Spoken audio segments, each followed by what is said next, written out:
සියලුදෙනාම සාදරයෙන් පිළිගන්නවා SL Trick Hub YouTube channel එකේ අලුත් වීඩියෝ එකකට. අපි අලුතින් ගත්ත desktop පරිගණකය හරි එහෙම නැත්නම් අලුතින් ගත්ත laptop එක හරි එහෙම නැත්නම් අපි දැනට පාවිච්චි කරන පරිගණකේ නිතරම restart වෙනවා නම් මේකට මොකක්ද විසඳුම? ඇයි මෙහෙම restart වෙන්නේ? අපි එහෙනම් මේ වීඩියෝ එකෙන් බලමු මොකක්ද ඒකට කරන්න පුළුවන් හොඳම දේ කියලා. මේදී පරිගණක restart වන අවස්ථාව කුමක්ද හඳුනාගත යුතුය?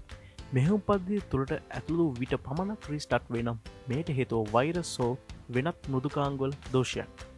එසේ නොවී බූට් වීමට කලින්ම හෝ ඉන් පසුව ඕනෑම අවස්ථාවක රීස්ටාර්ට් වෙනම් ඊට ආසන්නම හේතුව වන්නේ ප්‍රොසෙසරේ උෂ්ණත්වය වැඩිවීමයි. එහෙම නැත්නම් ඕවර්හීට් වීමයි. පරිගණක ක්‍රියා කරන විට ප්‍රොසෙසරේ රත්වන බවත් එය සිසිල් කිරීම සඳහා කූලින් ෆෑන් එකක් යොදා ගන්න බවත් අපි සියලු දෙනාම දන්නා කොරණකි. ඒ සම්පූර්ණයෙන්ම අකර්මණ්‍ය වීම හෝ එහි සිසිලන වේගය අඩුවීමෙන් ප්‍රොසෙසරයේ උෂ්ණත්වය වැඩි විය හැක. එවිට ස්වයංක්‍රීය පරිගණක ඔෆ් වේ.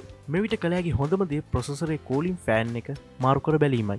ඉන් පසුවද මෙම දෝෂය පවතී නම් එය මෘදුකාංගවල හෝ වෙනත් දෘඩාංග කොටස්වල ඇති වූ දෝෂයක් විය හැක. ඉතින් මේ විදිහ අලුත් වීඩියෝකින් ආයෙ හමු වෙමු. සියලු දෙනාටම සුබ දවසක්.